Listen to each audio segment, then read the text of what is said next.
Welcome to Ehsas, where psychology meets life. Let's dive deep. Hello, I am Kashika Gulati, a counseling psychologist, and with me I have Shweta ma'am, who is a yoga teacher and a dietitian.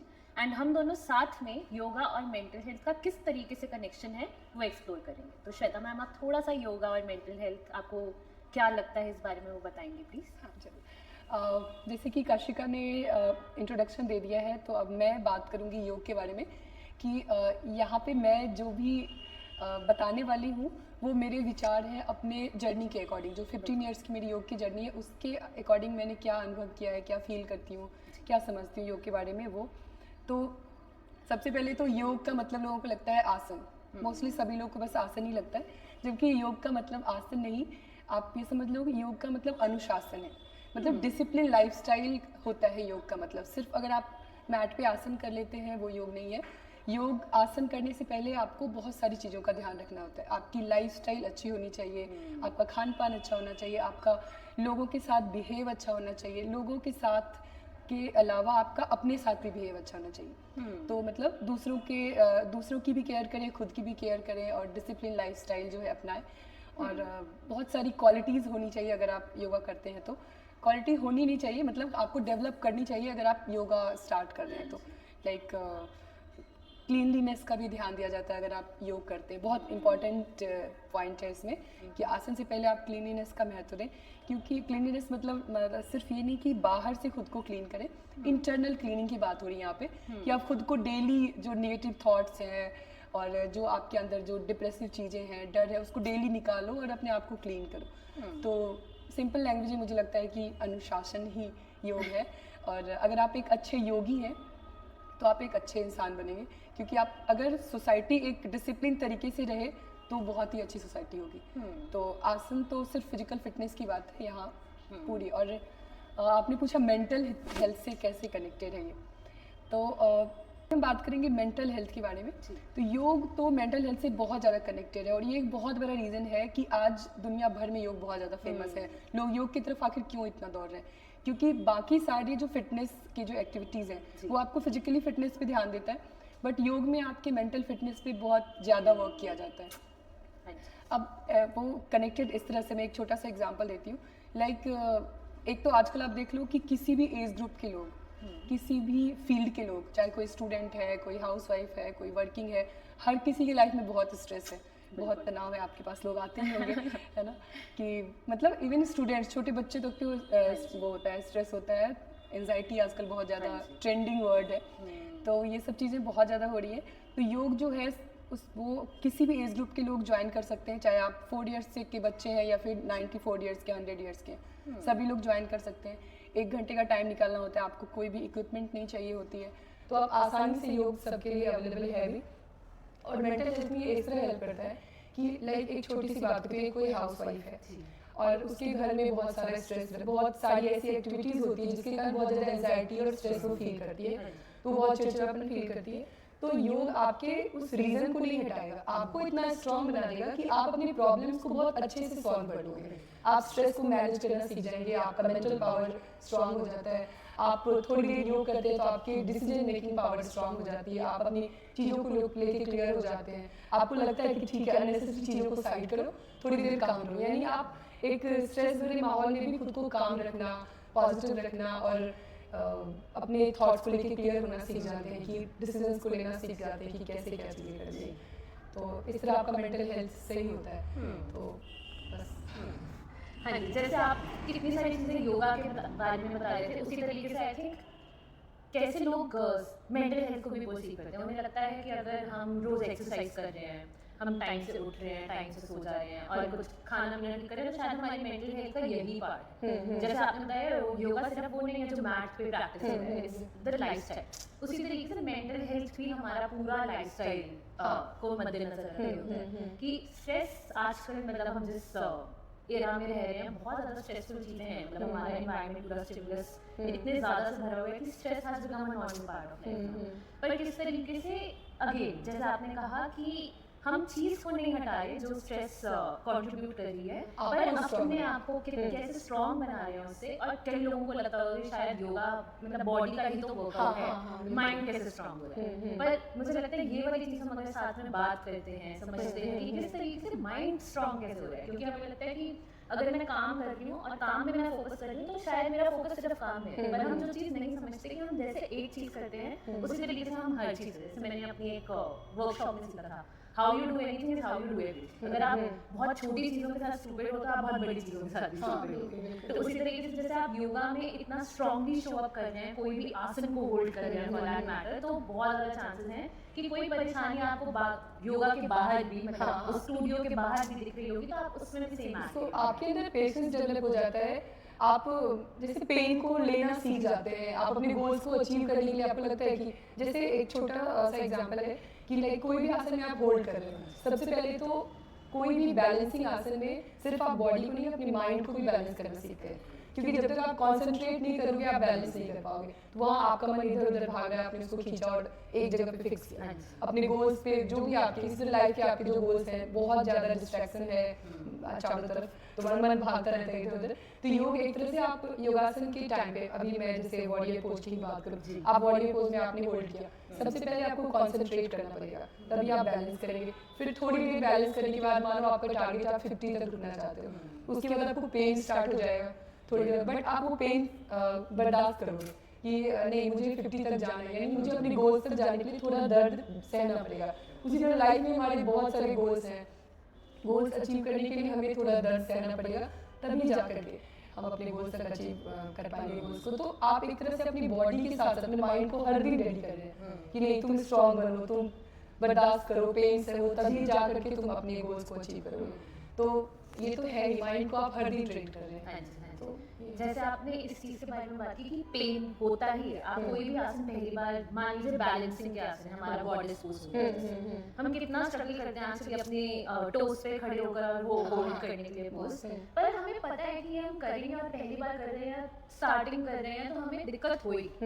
पर जैसे मैंने देखा है अपने बहुत सारे friends में या फिर अपने बहुत सारे क्लाइंट्स में, अपने खुद में भी कई बारी, कि जब हमें कोई परेशानी होती है जिंदगी में तो हम उस इमोशन को एक्सेप्ट ही नहीं करते। मतलब मुझे बुरा लगे, मुझे बुरा लगना ही नहीं चाहिए, मुझे हमेशा अच्छा लगना चाहिए, और बुरी कोई उस जर्नी को एंजॉय करना चाहिए कि आप धीरे धीरे सीख रहे हैं, ये नहीं कि आप रुक जाए वहाँ पे कि मुझे तो, अगर मैं हेड स्टैंड की बात करूँ, योगा में सबको हेड स्टैंड बहुत ज़्यादा अट्रैक्ट करता है, तो आपको लगेगा एकदम से मैं हेड स्टैंड चली नहीं, उसकी जर्नी है, उसको एंजॉय करिए, फिर वहाँ तक आप पहुँचिए, फिर वो खूबसूरत हो जाता है, फिर जब आप अचीव करोगे तो आपको मजा आएगा बहुत ज़्यादा।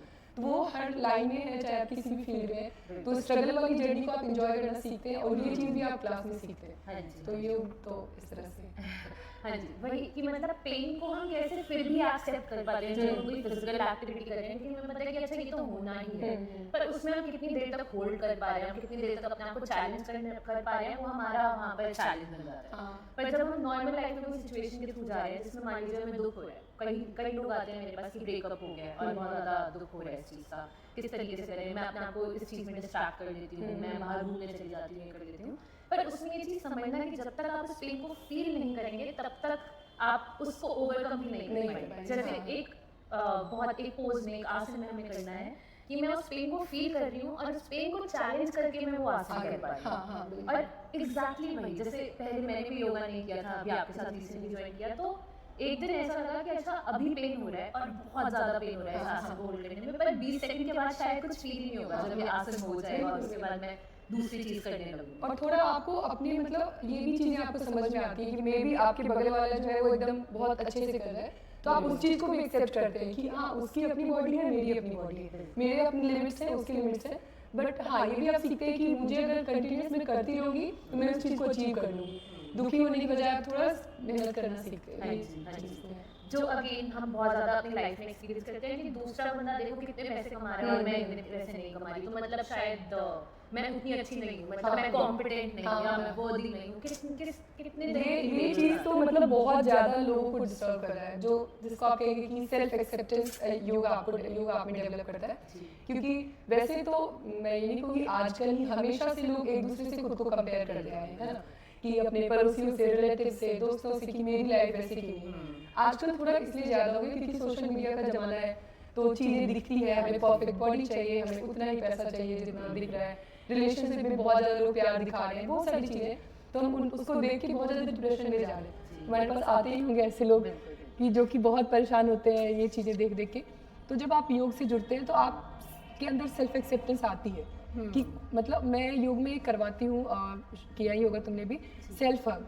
उसमें आप सेल्फ एक्सेप्टेंस भी तो करते हैं, खुद को अप्रिशिएट भी करते हैं। लेकिन जैसे इस तरह से 4 उंगलियों को अंदर किया है, वो बहुत ज़रूरी है। लेकिन आप दूसरों के साथ अच्छे रिश्ते बनाने के लिए कितना एफर्ट करते हो? आप खुद के साथ रिश्ते बनाने के लिए कोई एफर्ट नहीं करते हैं। तो आप जब योग करते हैं तो आप सेल्फ अपने प्रति अवेयर होते हैं, अपने आप को प्यार करते हैं, अपने आप को, मैं तो कहती हूँ डेली सुबह उठो, और मैं करती भी हूँ।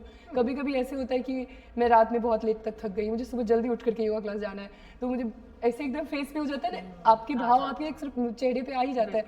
2-3 दिन पहले की बात थी, तो लेट नाइट के बाद मैं जगी हुई ऐसे सुबह उठी, मुझे लगा था कि क्या है, मुझे सुबह उठ के जाना होगा। बट फिर मुझे लगा कि इसी चीज़ के लिए तो मैं वेट कर रही थी कि मतलब मेरी अपनी क्लास हो, स्टूडियो हो, लोग मुझे प्यार करें, लोग मेरा वेट करें। तो आप उस चीज़ के लिए अपने आप को अच्छे, जो आपकी लाइफ में पॉजिटिव चीज़ है उसको आप याद करते हैं, खुश होते हैं और फिर अपनी जर्नी स्टार्ट करते हैं। तो वो तो योग से तो मैंने बहुत सारी चीज़ें सीखी है। सबसे ज़्यादा तो मुझे लगता है पेशेंस, खुश रहना, और कंपैरिजन नहीं करती हूँ, अपने आप से प्यार करती हूँ। ये बहुत हाँ जी, जैसे आपने 2 बहुत अच्छी चीज़ें बताई इसमें। एक ये कि हम कंपैरिजन करते हैं पर हमें धीरे धीरे समझ आने लगता है। मतलब स्टार्टिंग में हमें लगेगा कि अरे वो इंसान कितने अच्छे से पोज होल्ड करे, या फिर आपसे ही आई एम श्योर बहुत स्टूडेंट्स मैम इतने अच्छे से कर लेती हैं, मैं क्यों नहीं कर पाती। पर फिर धीरे धीरे करके समझ में आता है कि शायद मैंने अभी शुरू करा, मैम 15 साल से कर रही हैं, तो धीरे धीरे करके मैं भी उस मुकाम पे पहुंच जाऊंगी जहाँ पर वो है। पर अभी उनकी जर्नी को मैं अपनी इस जर्नी से कंपेयर करूँ, नॉट द बेस्ट थिंग। और 1 महीने बाद लगने लगता है कि हाँ आज मेरे से बेहतर हो रहा है, प्रॉबेबली उतना नहीं जितना मैं चाहती हूँ, पर उससे मेरा गोल तो सेट हुआ, और मैं धीरे धीरे अपने आप को देख भी पा रही हूँ कि हाँ बेहतर हो रहा है, मैं एफर्ट डाल रही हूँ और वो अच्छा हो रहा है। तो इट्स नॉट दैट मुझे किसी और इंसान से कंपेयर करना है, पर हाँ मैं जरूर ये रियलाइज कर सकती हूँ कि मुझे कहाँ पहुँचना है। और इसका मतलब ये नहीं है दूसरा इंसान बहुत आगे है मेरे से, इट्स जस्ट दैट हम लोगों ने बहुत अलग अलग तरीके से शुरू करा है, हमारी जर्नीज बहुत अलग रही हैं, जो कि हम बहुत आसानी से यहाँ भी देख पाते हैं। और हम सब अलग हैं ही, तो हम सब की जर्नी भी अलग है, तभी खूबसूरत भी है। अगर हम सब एक ही जैसे हो फिर मजा ही नहीं है। मैं तो जैसे मैं अपने बच्चों को भी कहती हूँ कि समटाइम्स बच्चे हैं, उनको लगता है कि उसकी लाइफ बहुत अच्छी है, उसने तो बहुत आसानी से ये चीज़ अचीव कर लिया। तो मुझे ऐसे लगता है, क्योंकि मैं भी वैसे ही बड़ी हूँ, तो मुझे लगता है कि अगर आप मेहनत करके बढ़ते हैं ना, तो आपके पास इतनी सारी स्टोरीज होती है, इतने अच्छे अच्छे अनुभव होते हैं कि आप वो शेयर करो तो आप दूसरोगे को भी आगे बढ़ने में हेल्प करोगे। अब कोई आपके पास हर चीज़ स्टैब्लिश्ड है, मेरे पास ये स्टूडियो पहले से ही होता तो मैं किसी को क्या बताती कि मैं कैसे यहाँ तक पहुँची हूँ। तो ये जर्नी जो एक होती है ना स्ट्रगल वाली, वो बहुत खूबसूरत है। तो इसको एंजॉय करिए, एकदम से आपको हर चीज़ मिल गया तो फिर मज़ा नहीं आएगा। हाँ जी। जब हम मेहनत करते हैं तो हमें ऐसा लगता है कि हाँ मेहनत करके ये चीज़ छोटी छोटी चीज़ भी पाके बहुत खुशी होती है। हाँ जी बिल्कुल। और मुझे जैसे मुझे ऐसे लगता है, मैं लोगों को ये कहना चाहूँगी कि मेरे पास बहुत सारे ऐसे स्टूडेंट्स आते हैं जिनका कि ब्रेकअप हुआ रहता है, या फिर हाउस वाइफ्स भी, घर के प्रॉब्लम्स ये वो बहुत परेशान होते हैं, और उनको लगता है मैं क्या करूँ कि मतलब मन थोड़ा शांत हो, पीस हो। तो अगर आपको लगता है कि आप बहुत ज़्यादा परेशान हैं, तो आप मेरे ख्याल से जा कर के मिलें डॉक्टर से, क्योंकि हम इस चीज़ पे कभी सोचते ही नहीं है कि इसको हम डॉक्टर के पास जाके ठीक कर सकते हैं। मतलब फिजिकल पेन हुआ तो आप चले जाते हैं, बट मेंटल पेन से आप बहुत परेशान हैं, और अगर कोई मानसिक रूप से स्वस्थ नहीं है ना, तो फिर उसका सब कुछ डिस्टर्ब हो जाता है, आप कुछ भी ठीक से नहीं कर पाते, आपके रिश्ते, काम, सब कुछ खत्म हो जाता है। तो ज़रूर जाना चाहिए साइकेट्रिस्ट के पास, और वहाँ जाकर के आप अपना 1-2 मीटिंग करेंगे, मेरे ख्याल से आपको समझ में आ जाता है कि हमें किस डायरेक्शन में जाना चाहिए। स्पेशली मैं देखती हूँ कि स्टूडेंट्स की लाइफ में बहुत ज़्यादा स्ट्रेस है। जैसे हम लोग मुखर्जी नगर में हैं, मेरे पास यूपीएससी वाले बहुत स्टूडेंट्स आते हैं, बहुत तनाव है, इसी फेज़ में आपको प्यार भी हो जाता है और फिर पढ़ाई और प्यार सब मिक्स हो जाता है, और फिर आप बहुत मतलब डिस्टर्ब हो जाते हैं। तो योग तो डेफिनेटली बहुत हेल्प करता है, क्योंकि मेरे पास बहुत सारे स्टूडेंट्स भी हैं। बट मुझे लगता है अगर बहुत डिस्टर्ब है तो आपको मिलना चाहिए, कंसल्ट करना चाहिए डॉक्टर से, वो आपको एक सही रास्ता भी दिखाए। जैसे आपने कहा कि लोगों के लिए बहुत ही इजी है ये चीज़ करना कि चलो योगा कर लेते हैं, जिम चले जाते हैं, कोई भी रन पे चले जाते हैं, पर जब तक प्रॉब्लम बहुत ज़्यादा खराब नहीं होती तब तक वो सोचेंगे ही नहीं साइकियाट्रिस्ट या हाँ साइकोलॉजिस्ट बिल्कुल के नहीं पास जाना जाना। चाहते, हाँ हाँ। पर यहीं पर अगर आप इतनी ओपननेस ला पाए कि थोड़ा सा भी अगर मुझे चैलेंजिंग लग रहा है, मैं किसी के सपोर्ट से बेहतर कर सकती हूँ, तो क्यों नहीं? बिल्कुल है। क्योंकि अब ये स्टिग्मा बन गया कि अगर मैं मदद ले रही हूँ, क्या इसका मतलब ये है कि मैं वीक हूँ? बीमार हो, हाँ बिल्कुल। पर इसका मतलब तो ये है कि आप स्ट्रांग हो, कि आप मदद ले सकते हाँ, हो, हाँ, कि मतलब किसी को पता है इस चीज से कैसे डील कर सकते हैं, और वो आपकी बस जर्नी को और फैसिलिटेट कर रहे हैं। आपको बता रहे हैं कि यहाँ से अगर आप लेफ्ट लेंगे तो आप यहाँ पहुंचेंगे, पर आपको लग रहा है नहीं मैं पूरा भटक भटक के जाऊँ, हाँ। और एंड में मुझे कोई रास्ता नहीं बता रहा तो चलो मैं पूछ लेती हूँ हाँ किसी से। हाँ हाँ, ये उस चक्कर में बहुत टाइम वेस्ट हो जाता है, बिल्कुल बिल्कुल। बहुत दिक्कत होती है, ये तो है। और जैसे मतलब जैसे आपने बताया कि आसनों से हम कितना सीखते हैं बैलेंस, जैसे मुझे पता है क्लासेस में कितनी बार ऐसा होता है कि आप जब कहते हैं मैम कि ये वाला पोज होल्ड करो, तो आप ज़रूर ऐसा कहते हैं कि जिस तरीके से आपको ज़िंदगी में बहुत परेशानियाँ आती हैं और आप वहाँ पर होल्ड करने की कोशिश करते हैं या फिर उसको फेस करने की कोशिश करते हैं, तो अपने आप को स्टिल रखना, उसको होल्ड करना पेन को, और उसके बाद एक अचीवमेंट फील करना कि अच्छा मैं कर पाई और मैंने सक्सेस अचीव किया, मैंने अच्छे से वो आसन किया।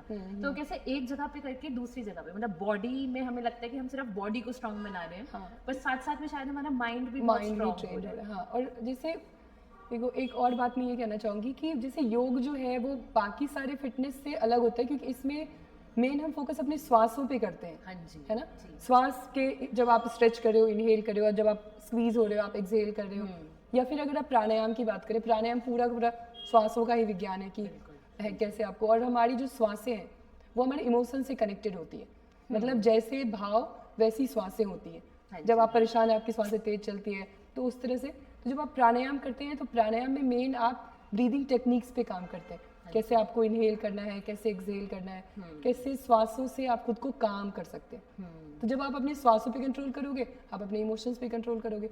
तो ऐसे ही अगर मानो आप बहुत स्ट्रेस है, थोड़ी देर शांत होइए, आप प्राणायाम कर लीजिए, आप डीप ब्रीदिंग करिए, आप एकदम रिलैक्स्ड फील करोगे। हाँ जी, आपने बहुत अच्छी एक्चुअली ये बात जो छेड़ी कि इमोशंस का कैसे Connection है। कितना स्ट्रॉन्ग कनेक्शन है, हाँ, कि बिल्कुल। योगा में हम हर एक जो आप आसन कराते हैं, हम हर एक में बताते हैं कि कौन से पार्ट में इनहेल करना है, कौन से पार्ट में एक्सहेल करना है। आप अवेयर होना सीखते हैं, मतलब हाँ आप अपने श्वासों को देख रहे होते हैं, इसलिए योग हमें दूसरी चीजों से अलग है। आप पूरी तरह से प्रेजेंट में होते हो, अपने एक एक श्वास को फील किया, छोड़ा, आपको अपनी बॉडी से भी प्यार होता है, कनेक्शन होता है। जी, तो हाँ जी। ये और जैसे हम भी बहुत ज़्यादा जब काम करते हैं अपने क्लाइंट्स के साथ, कि मान लीजिए कभी भी हमें एंग्जाइटी हो रही है या फिर कुछ पैनिक महसूस हो रहा है, तो हम हमेशा ब्रीदिंग टेक्निक्स कराते हैं अपने क्लाइंट्स को, चाहे वो स्क्वायर ब्रीदिंग हो गई, एक होता है हमारा प्रोग्रेसिव मसल रिलैक्सेशन जो योग निद्रा से बहुत पास आता है, जिसमें कि हम डिफरेंट मसल्स अपने बॉडी के अलग अलग से उनको कॉन्ट्रैक्ट करते हैं और फिर रिलैक्स करते हैं, जो एग्जैक्टली वही होता है जब हम योग निद्रा करते हैं अपनी क्लास में।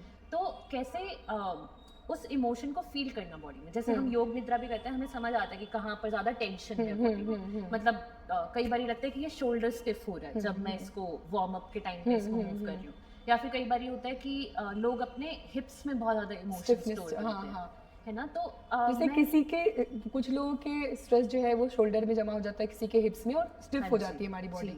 जैसे कोई भी स्ट्रेस में होता है, नॉर्मली हम देखते हैं उसके शोल्डर्स को दबाते हैं उसको रिलैक्स करने के लिए, काम करने के लिए। तो वैसे ही जब आप शोल्डर ओपनिंग वाले आसन करते हैं या फिर वार्म अप करते हैं, तो आपकी जो कंधों का जो स्ट्रेस है वो रिलीज होता है, आप रिलैक्स फील करते हैं। जैसे हिप ओपनिंग वाले, जैसे सिंपल सा देख लो मलासन है, अगर आप मलासन में बैठते हैं, आपके हिप की ओपनिंग होती है, आपके पेल्विक मसल्स ओपन होते हैं, तो आपके हिप्स में जो स्ट्रेस एक्यूमुलेट है वो सारा रिलीज होता है, आप बहुत रिलैक्स्ड फील करते हैं। मतलब वहाँ पे ब्लड सर्कुलेशन तेज होता है, जहाँ पे आप स्ट्रेच कर रहे हैं, रुक रहे हैं, तो आप बहुत काम फील कर रहे हैं। हाँ जी, ऐसा मतलब बहुत सारे मेरे क्लाइंट्स जिनका मैं देख पाती हूँ, बहुत लोग अवेयर होते हैं, कुछ लोग नहीं भी होते इस चीज़ को लेकर, कि जब कुछ लोगों के साथ होता है कि जब वो बहुत स्ट्रेस में हैं, उनको माइग्रेन का, माइग्रेन के तो रूट्स हैं बहुत ज़्यादा साइकोलॉजिकल, टेंशन, हेडेक्स होते हैं कई बार, और कुछ लोग होते हैं जिनको पेट में गट इश्यूज बहुत कॉमन है, मतलब हमारे इमोशन से रिलेटेड। ऐसे जैसा मन वैसे कहते हैं ना, जैसे पेट और आपका सिर दोनों हेड माइंड कनेक्टेड होता है आपका पूरी तरह से। हाँ जी। तो जब हम योग करते हैं, ये मैंने भी एक्सपीरियंस किया और मैंने आई एम श्योर बहुत से लोग ऐसा एक्सपीरियंस करते होंगे कि जब हम अपने श्वासों को देख रहे हैं और हम देख रहे हैं कहाँ पर क्या महसूस हो रहा है, तो हम कई बार अवेयर होते हैं कि कहाँ पे मुझे हैवीनेस लग रही है, कहाँ पे मुझे लाइटनेस लग रही है। उसमें थोड़ा सा कॉन्शियस अटेंशन जरूर, और आपकी इंस्ट्रक्शन से भी वो फैसिलिटेट होता है क्लास में। और एग्जैक्टली ये चीज़ हम सेशन में भी करते हैं कि जैसे मान लीजिए अगर कोई क्लाइंट आके कह रहा है कि मुझे बहुत स्ट्रेस महसूस हो रहा है या फिर मुझे बहुत गुस्सा आता है, तो हम उनसे पूछते हैं कि अच्छा गुस्सा आपको कहाँ पे महसूस होता है सबसे ज़्यादा अपनी बॉडी में। एक बार में वो यूजुअली आंसर नहीं कर पाते क्योंकि कभी ऐसा सोचा ही नहीं कि बॉडी में कहाँ महसूस होगा। फिर धीरे धीरे करके जब हम काम करते हैं हमें समझ आता है कि अच्छा कई बार हमें जब बहुत गुस्सा आता है ना तो मेरे को यहाँ पर दर्द होने लग जाता है, या फिर मुझे कोई ना कोई बॉडी पार्ट हमेशा यूजुअली वल्नरेबल होते हैं, जब हम स्ट्रेस में होते हैं वहाँ पर दर्द होने लग जाता है। और हम डॉक्टर के पास जाके और सब कुछ एक्सप्लोर करने की कोशिश करते हैं और कई बार फिजिकली भी हमें रीजन नहीं मिलता अपने पेन्स का बॉडी में, और तब which is a very good indication कि ये मेंटल हेल्थ रिलेटेड पेन्स, तो उनको हम जैसे साइकोसोमैटिक पेन्स भी कहते हैं। और वहाँ पर हम कहते हैं अपने क्लाइंट्स से, मैं अपने बहुत सारे क्लाइंट्स को कहती हूँ कि सिर्फ अपने डिफरेंट बॉडी पार्ट्स को छू के उनसे कनेक्ट करनी है, मतलब प्यार से सिर्फ अपने वहाँ को छू लिया। हाँ, जैसे मैं भी योगा जो मैं एंड कराती हूँ, मैं आपके हर एक बॉडी पार्ट्स को टच कराती हूँ, क्योंकि जैसे नॉर्मली आप देखो ना, आप कोई भी बहुत स्ट्रेस्ड है, आप बस ऐसे टच करो वो एकदम रिलैक्स्ड फील करेगा। तो हम भी तो वही डिजर्व करते हैं ना कि चलो कोई और नहीं, हम खुद को ही अच्छा फील करें। तो टच बहुत इंपॉर्टेंट चीज़ है, हग बहुत इंपॉर्टेंट चीज़ है। तो अगर आप अकेले हैं, आपके आसपास ऐसे लोग नहीं है जो आपको हक करें, एटलीस्ट आप खुद को डेली हग करिए, अपने आप को प्यार करिए, और योग उसमें बहुत मतलब उसके प्रति आपको अवेयर करता है। हाँ जी। और जैसे आपने बताया हिप ओपनिंग पोजेस हो गए, जैसे मलासन आपने बताया, फ्रॉग पोज भी बहुत ही अच्छा है हिप ओपनिंग। हाँ जी। और शायद शव आसन में ऐसा होता है ना कि हम अपने आप को एकदम ढीला छोड़ के और सिर्फ अपने श्वासों पर ध्यान देते हैं कि कैसे अंदर आ रहा है, जा रहा है, कहाँ अंदर मतलब कहाँ पर हमें महसूस हो रहा है, जब बाहर जा रहा है तो कैसा महसूस हो रहा है। अगेन ये वाली चीज़ें हम अपने सेशंस में भी बहुत ज़्यादा करते हैं कि कई बार जैसे मेरे को लगता है मेरे क्लाइंट्स सेशन के बीच में ही बहुत ज़्यादा मान लीजिए इमोशंस इनको एक्सपीरियंस हो रहे हैं स्ट्रॉन्गली, तो हम कई बार सिर्फ स्क्वायर ब्रीदिंग करके एक जैसे टेक्निक होती है, 4 बार अंदर सांस लेना, फिर होल्ड करना 4 सेकंड के लिए, फिर एक्सेल करना 4 सेकंड, फिर होल्ड करना, और इसको 2 मिनट तक कंटिन्यू करना, एक स्ट्रैटेजी है। अगेन शायद मैंने बहुत जल्दी जल्दी सांस लेना शुरू कर दिया जब मेरे को एंग्जाइटी हो रही है या मुझे बहुत ज़्यादा स्ट्रेस हो रहा है, पर जैसे ही मैं अपनी ब्रेथ को रेगुलेट करती हूँ, जो कि हम योगा में, जो कि प्राणायाम में मेन, प्राणायाम में आप करते ही अपने श्वासों पे ही काम करते हैं। जी, हाँ, और जैसे ये तुम कह रहे थे ना कि जैसे कुछ लोग बहुत ज़्यादा स्ट्रेस में होते हैं, आप उनको भ्रामरी प्राणायाम भी बता सकते हैं। भ्रामरी प्राणायाम जिसमें कि हम हमिंग साउंड के साथ हमिंग साउंड करते हैं। जब आप हमिंग साउंड निकालते हैं तो एक वाइब्रेशन क्रिएट होता है आपकी बॉडी में, वो आपके माइंड को बहुत काम करता है।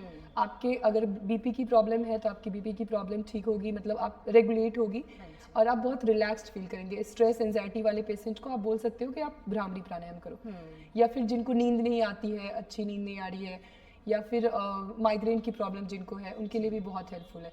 साथ में जब आप ऐसे हमिंग साउंड निकालते हो तो हल्की सी वाइब्रेशन होती है आपके फेशियल मसल स्पेस पे, तो आपके फेशियल स्ट्रेस जो होते हैं वो भी रिलीज होता है, फेशियल मसल्स भी स्ट्रांग होते हैं। तो उस तरह से भी बहुत, और ये आप कभी भी कर सकते हो, जब सोने जाते हो बेड पे आप इसकी प्रैक्टिस कर सकते हैं 5 टाइम्स 7 टाइम्स इस तरह से। हाँ जी, जैसे हमिंग साउंड वाला आपने बताया, आई थिंक हम बहुत बार ऐसा करते हैं कि सीधा हम बस लेटे हुए हैं और एक हाथ यहाँ पर, एक हाथ यहाँ, और सब मिलकर हम कर रहे हैं 3 बार। और जैसा मैंने भी अपने सब्जेक्ट में पढ़ा है और हम काफी बार करते भी हैं कि इससे नर्वस सिस्टम हमारा आपकी नर्वस, हाँ बिल्कुल काम होता है, आपकी नर्वस सिस्टम जो है वो रिलैक्स हो जाता है, स्ट्रेस रिलीज। और आई थिंक इसमें हम बहुत ज़्यादा म्यूजिक थेरेपी भी एक जैसे ब्रांच है हमारी साइकोलॉजी की, कैसे कुछ साउंड्स हमें रिलैक्स करने में मदद करती हैं। जैसे बहुत से लोग ऐसा करते हैं कि कामनेस के लिए कुछ फ्रीक्वेंसीज के म्यूजिक चला लेते हैं, तो उससे क्या होता है कि हमें शायद पता भी ना हो, पर हम एक्चुअली रिलैक्सेशन हमारी बॉडी में वो आने लगती है सिर्फ साउंड से। हाँ बिल्कुल, विच इज एग्जैक्टली जैसे मैं योग निद्रा में भी कराती हूँ, कोई नेचुरल में से नेचर रिलेटेड साउंड है, या फिर बहुत सारे इंस्ट्रूमेंट सूदिंग साउंड्स जो होते हैं, मतलब कोई लाउड म्यूजिक नहीं, कामनेस वाली जो होती है, आप वो लगा लो, थोड़ी देर आप बिल्कुल ढीले होकर के बैठ जाओ, चाहे आप ऑफिस से आ रहे हैं, आप पढ़ाई करके आ रहे हैं, किसी भी तरह के काम से, तो थोड़ी देर मैं कहती हूँ अपने, जैसे सैटरडे मेरी मेडिटेशन वाली क्लास होती है, मैं बोलती हूँ कि आप खुद को रिचार्ज करिए डेली। आप ऑफिस से आते हैं, वॉल का सपोर्ट लीजिए, खुद को बिल्कुल ढीला छोड़ दीजिए, कोई भी इंस्ट्रूमेंटल म्यूजिक लगा दो, एंड बस अपने आप को एकदम छोड़ दो, कुछ भी सोचना नहीं है, फेस पे कोई एक्सप्रेशन नहीं होना चाहिए, हर जगह से स्ट्रेस रिलीज करके थोड़ी देर खुद को रिचार्ज करो ताकि आप आगे अच्छे से परफॉर्म कर सको। बिल्कुल। और हम क्या करते हैं आज के टाइम में, बस भागते रहते हैं, भागते।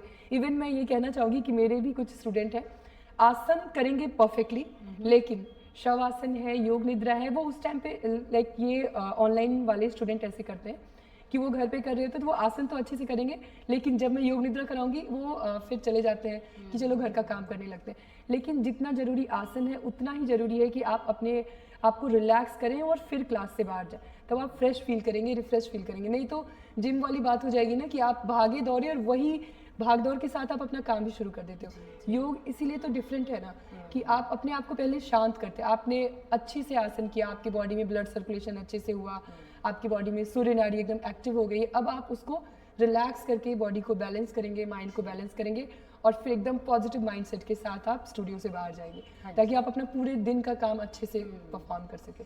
तो वो पॉजिटिविटी आपके काम में भी दिखेगा। जी बिल्कुल। चाहे आप स्टूडेंट हैं तो आप अच्छे से पढ़ाई कर पाओगे। और ये जो हम एकदम भागते हैं, जिम से भागे और फिर भागते हुए अपने काम में लग गए, तो कहीं ना कहीं आप बहुत थकावट फील करोगे। हाँ जी, हाँ जी। और आपने बहुत आई थिंक बहुत अच्छी चीज़ एक बताई कि जिसमें भी हमें कुछ करना है लोग बहुत एक्टिवली करेंगे भी, पर जहाँ पर अपने आप को थोड़ा रेस्ट लेने की बात आती है उनको लगता है ये तो कोई फायदेमंद नहीं है। या फिर अगर मैं सो जाऊंगी रात में रेस्ट करूंगी, वो रेस्ट करना और ये रेस्ट करना अलग है। बिल्कुल बिल्कुल।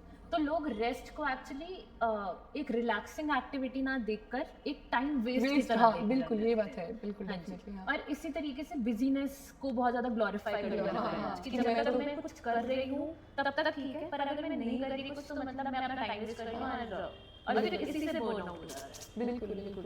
इसीलिए मतलब कुछ लोग ऐसे होते हैं कि मुझे 7 डेज वर्कआउट करना है, मतलब ये बिल्कुल भी सही नहीं। आप एक दिन जरूर खुद को रेस्ट दीजिए, मतलब हर तरह से ये नहीं कि फिजिकली ही रेस्ट देना, मेंटली एक दिन लेजी जैसा रहो। मैं तो बोलती हूँ संडे को आप लेट से उठो, आराम से जो मन है वो खाओ पियो और पूरे दिन रेस्ट करो, ये बहुत इंपॉर्टेंट है। बट आजकल आप देखो कि हर कोई भाग रहा है बहुत ज़्यादा, क्योंकि हमारे जो है ना वो एक होड़ सी लगी हुई है पैसों की, हर चीज़ की, तो मुझे लगता है वहाँ तक पहुँचना है जहाँ तक हमारा करोशी भी पहुँच चुका है। तो उस चक्कर में दोस्त हमारे पहुँच गए, उस चक्कर में फिर हम संडे को भी रेस्ट नहीं करते। लेकिन रेस्ट बहुत इंपॉर्टेंट है, कोई बात नहीं अगर आप वहाँ तक नहीं पहुँचे, आप बहुत अच्छी जिंदगी जी रहे हैं, खुश रहना बहुत इंपॉर्टेंट है। ये लोग जो भाग रहे हैं वो खुश नहीं रहते, मतलब वो इंस्टाग्राम पे खुश होंगे लेकिन वो रियलिटी में परेशान नहीं कि अब नेक्स्ट क्या करूँ, नेक्स्ट क्या करूँ, ये चीज़ें हो जाती हैं। मैं बिल्कुल अग्री करती हूँ इस चीज़ से कि लोगों को मैं भी अपने सेशन में देखती हूँ जैसे साइलेंस एक हम टूल यूज करते हैं कि मान लीजिए आप में से कुछ शेयर करना है एज अ क्लाइंट कि मुझे बहुत बुरा लगा और उस टाइम पे आप बहुत ज्यादा बोल रहे हैं या फिर आप 1 मिनट के लिए भी अपने साथ रह नहीं पा रहे मतलब उस सैडनेस के साथ, तो कई बार हम साइकोलॉजिस्ट कहते हैं कि अच्छा let's see how we feel like where we feel the sadness in the body, तो कहीं नहीं मुझे ये नहीं महसूस करना अभी हम किसी और चीज के बारे में बात करें। वो एक अनप्लेजेंट इमोशन के साथ रहना इन द फर्स्ट प्लेस लोगों के लिए दिक्कत है, कुछ ना करना उस मोमेंट में, मतलब कुछ बोल भी रहे हैं तो प्रोडक्टिवली ही बोल, मैं क्यों रुकूं 2 मिनट, मैं अपने सेशन में टाइम वेस्ट क्यों करूं। इस तरीके से भी बहुत छोटे छोटे तरीकों से ये चीजें दिखती है, जैसे आपने बताया कि लोग चले जाएंगे योग निद्रा के बाद, उसी तरीके से। और मेरे लिए बहुत सरप्राइजिंग होता है कि भाई कोई योग निद्रा कैसे मिस कर सकता है, क्योंकि मुझे लगता है वो बहुत अच्छी चीज़ है। क्योंकि आप एक देखो क्या होता है, मोस्टली हम अपने चेहरे को ही देखते हैं, जो जितना बाहर से दिखता है उसी पे कंसंट्रेट करते हैं, अपने आप को सजाते हैं, संवारते हैं। बट योग निद्रा के टाइम पे आप क्या करते हो, अपने एक एक बॉडी पार्ट्स को देखते हो, बाहरी इंटरनल जितनी भी ऑर्गन्स हैं आप उन सबको रिलैक्स करते हो, मतलब आप उन सबसे कनेक्ट होते हो, अपने सारे जॉइंट्स, सारे मसल्स। तो ये कितना खूबसूरत है कि आप खुद से कनेक्ट हो रहे हैं, खुद को एक्सेप्ट कर रहे हैं, फील कर रहे हैं। लेकिन नहीं, हमें तो भागना है, ये चीज़ नहीं हो रही है। हाँ जी, हाँ जी, हाँ जी। जैसे आपने बताया कि इतने सारे पोजेस, एक तो इन द फर्स्ट प्लेस हमें बैलेंस करने में मदद करते हैं, सिर्फ मैट के ऊपर नहीं पर हमारी नॉर्मल जिंदगी में भी, और बहुत से इमोशंस जो हमारी बॉडी में स्टोर होते हैं वो काफी आसनों के थ्रू हम उनको रिलीज भी करते हैं, है ना। एंड मैम जैसे आपने सेल्फ एक्सेप्टेंस की बात की, जैसे हगिंग योरसेल्फ इस तरीके से, या फिर बहुत सारे आसनों में हम सेल्फ एक्सेप्टेंस देख पाते हैं, तो आप उसके बारे में थोड़ा और बता सकते हैं कि किस तरीके से योगा उसको फैसिलिटेट करता है कि सेल्फ एक्सेप्टेंस को कैसे योग बढ़ाता है। हाँ, सेल्फ एक्सेप्टेंस को जैसे अगर आप खुद से खुद को जोड़ोगे तब आप खुद को एक्सेप्ट करोगे, ये चीज़ बहुत इंपॉर्टेंट होती है। जैसे मैं योगा क्लास में करवाती हूँ, हर दिन में सबसे पहले तो आप प्रेजेंट में रहिए, प्रेजेंट में रहेंगे आप अपने आप को फील करेंगे, अनुभव करेंगे, तो अपनी श्वासों के साथ कनेक्ट होंगे, धीरे धीरे अपनी बॉडी से आपको प्यार होगा, फिर आपको ये समझ में आएगा। मैं क्लास के हम एंड में हमेशा ही करवाती हूँ मोस्टली कि आप जैसे आप टच भी कर रहे हो तो आप अपने आप को एक्सेप्ट कर रहे हो एक तरह से, दूसरे से कंपैरिजन करना आप बंद करते हैं और खुद की कमियों के साथ अपने आप को स्वीकार करना शुरू करते हैं। तो वो आप योग के थ्रू, ये एक योग का पार्ट ही है कि आप जैसे भी हो उसको आप एक्सेप्ट करो और आप बहुत ब्यूटीफुल हो। ये चीज़ भी आप हर दिन खुद को याद दिलाइए अगर आपको नहीं याद रहता है तो ये वाला जो हमारा है कि आप आइज क्लोज करो और अपने आप को स्माइल करते हुए हग करो, ये योग का बहुत इंपॉर्टेंट पार्ट है। और बहुत सारे लोग फील करते हैं कि मैम मुझे अच्छा नहीं लगता था, होता है ना लोगों की मैं बहुत पतली हूँ, मोटी हूँ, ये चीज़ बहुत ज़्यादा लोगों को डिस्टर्ब करता है। तो आप जब अपने आप को प्यार करते हो उस तरह की मैं बहुत सुंदर हूँ, अपने आप को ये याद दिलाओ कि मेरी लाइफ में बहुत सारी अच्छी अच्छी चीज़ें हैं और पॉजिटिव चीज़ों के बारे में सोचो कि बाकी बहुत सारे लोग हैं जिनकी लाइफ में ये भी चीज़ें नहीं है जो हमारे पास है। तो योग आपको वो दिखाता है जो आपके पास है और आपको फील कराता है कि आप बहुत ब्यूटीफुल हो, आप बहुत स्ट्रांग हो। आप डेली कहिए कि मैं अपने काम को अपना 100% देती हूँ, अपना 100% एफर्ट लगाती हूँ, जैसे आप मैथ्स पे लगाते हो। तो इस चीज़ को आप रियलाइज करिए, मतलब ऐसे नहीं कि कोई कह रहा है तो आपको डेली ये चीज़ करनी भी चाहिए। जी हाँ जी। जैसे आपने बताया सेल्फ एक्सेप्टेंस का, चाहे वो अपने आप को हक करना हुआ या फिर अपने आसन में हमारा जो भी एक स्टैंडर्ड होता है कि हमें वहाँ पहुँचना है, धीरे धीरे वहाँ पहुँचना हुआ। पर आज मैंने जैसे किया उसमें भी मैं अपने ऊपर प्राउड फील कर रही हूँ कि आज मैंने कम से कम ट्राई तो किया। तो उस तरीके से, या फिर अपनी बॉडी को सिर्फ छूना at the end of the session, है ना। तो उस सब चीज़ों से कैसे, और हमारे पास भी ऐसे बहुत सारे बॉडी इमेज इश्यूज रिलेटेड काफ़ी क्लाइंट्स आते हैं कि मैं जैसी दिखती हूँ, मैं अपने आप को जैसे ड्रेसअप करती हूँ वो बहुत अलग है जैसा मैं चाहती हूँ, क्योंकि मुझे ऐसा लगता है कि मैं बहुत कॉन्शियस महसूस करूँगी अगर मैं जो पहनना चाहती हूँ वो पहनूँ या चाहता हूँ वो पहनूँ। मोस्टली लोग दिखने वाली चीज़ों पे बहुत ज़्यादा जोर देते हैं कि मैं बाहर से कैसे दिख रही हूँ। तो योग क्या करता है, आपको सिखाता है कि आपका सिर्फ बाहर से सुंदर दिखना जरूरी नहीं है, आपका अंदर से सुंदर दिखना भी बहुत जरूरी है। और जब आपको ये चीज़ समझ में आ जाएगी कि मैं बाहर से बहुत आइडियल नहीं हूँ लेकिन मैं अंदर से बहुत सुंदर हूँ, मैं एक अच्छी इंसान हूँ, तो आपकी वो खूबसूरती को बढ़ाएगा भी दूसरों की नज़रों में भी और आपकी खुद की नज़रों में कि मैं एक बहुत अच्छी इंसान हूँ, मैं किसी को हर्ट नहीं करती हूँ, मैं सबसे प्यार करती हूँ, मैं अपना बहुत अच्छे से केयर करती हूँ। ये सारी चीज़ें बहुत इंपॉर्टेंट है। ये सिर्फ नहीं इंपॉर्टेंट है कि मैं बाहर से कैसी दिखती हूँ। और लोग आजकल ज़्यादातर इसी चीज़ पे फोकस है कि मेरी कमर इतनी होनी चाहिए, मेरे थाइज इतने होने चाहिए। लोग ऐसे डिमांड करते हैं कि योग में ज्वाइन कर रही तो क्या मैम मेरी ऐसी बॉडी हो जाएगी। कोई ये नहीं कहता कि क्या मैं एक अच्छी इंसान बन जाऊंगी, जो कि बहुत ज़्यादा जरूरी है। आप अगर अच्छे इंसान होंगे ना, आपको आसपास के लोग बहुत प्यार करेंगे, आपके घर के लोग बहुत प्यार करेंगे और जब प्यार मिलता है वैसे ही पॉजिटिव हो जाते हैं। वो इस चीज़ की बहुत ज़रूरत है। आपने बहुत एक आई थिंक बहुत अच्छी चीज़ जो मुझे लगी कि एक्सटर्नल से जो इंटरनल में हमारा स्विच होता है कि बाहर में कैसा मैं लाइक दिख रही हूँ वो सब जो है सो है, ठीक है। लोगों को कुछ उस पे हमारा कोई कंट्रोल नहीं है ना। हम सबको भगवान ने अलग अलग तरीके से बनाया, वो भी बहुत खूबसूरत है, बट हम अपने आप को सुधार तो सकते हैं, अपने आप को अच्छा बना सकते हैं। तो वो चीज़ तो हमारे हाथ में है और वो हम प्रैक्टिस से कर ही सकते हैं। हाँ जी। तो जैसे हम कैसे एक्सटर्नल से इंटरनल में भी जाते हैं, हम कैसे अपनी डिफरेंट बॉडी पार्ट से कनेक्ट करते हैं जब हम अलग अलग आसन कर रहे हैं या फिर आसन के अलावा कुछ भी और कर रहे हैं, चाहे हम प्राणायाम कर रहे हैं, कोई भी ब्रीदिंग टेक्निक कर रहे हैं, कैसे हमारा switch from external to internal होके एक्सेप्टेंस और awareness. I think awareness is a key thing here कि योगा में हम जैसे अवेयर होने लगते हैं, लेके अवेयर हो जाते हैं। हाँ जी। और अवेयरनेस पहली चीज है चेंज लाने की। अगर मुझे अपनी बॉडी में कुछ चेंज करना भी है, दिस इज आल्सो नेचुरल। बहुत लोग चाहते होते हैं कि मान लीजिए मैं ज्यादा मस्कुलर हो जाऊं या फिर जैसा भी वो चाहे, तो पहले जैसे मैं हूँ वैसे अपने आप को एक्सेप्ट करना, ये बहुत इंपॉर्टेंट। बिल्कुल। और जब आप अवेयर होते हैं अगर, तो फिर आपको ये भी समझ आता है कि मुझे क्योंकि मतलब स्वस्थ रहना है तो मुझे बाहर का खाना नहीं खाना है। आप इन चीज़ों को लेके आपके हेल्थ के लिए क्या अच्छा है उस चीज़ पे भी आप अपने आप वर्क करना शुरू कर देते हैं। लेकिन सबसे पहले जरूरी है आप खुद को एक्सेप्ट करो, अपने प्रति अवेयर हो, और योग उसमें बहुत ज़्यादा हेल्प करता है। इसीलिए एक योगा और मेंटल हेल्थ का कितना अच्छा ओवरलैप है। आई थिंक जैसे आपने बताया योगा बहुत होलिस्टिक है। इट्स नॉट कि आप कैसे उस मैट पे रह रहे हैं, पर कैसे आप मैट के बाहर भी अपने आप को क्या, अपनी बॉडी को क्या फीड कर रहे हैं, अपने आप को क्या बोल रहे हैं, फॉर दैट मैटर एफर्मेशंस क्या है, आपकी सेल्फ टॉक कैसी है, वो सब कुछ योगा है। उसी तरीके से ये सब कुछ मेंटल हेल्थ है कि मैं कैसा सोच रही हूँ, मैं कैसा महसूस कर रही हूँ और मैं क्या कर रही हूँ एक्चुअली। इन तीनों का मेल मेंटल हेल्थ का मतलब अच्छी या बुरी मेंटल हेल्थ के बारे में बताते हैं। बिल्कुल। हाँ जी। थैंक यू श्वेता मैम, आपने इतने अच्छे से हमें अपने इंसाइट्स दिए। आई होप आपको भी इससे कुछ अच्छा समझ आया हो, आपको कुछ अपने बारे में कुछ पता चला हो। Thank you.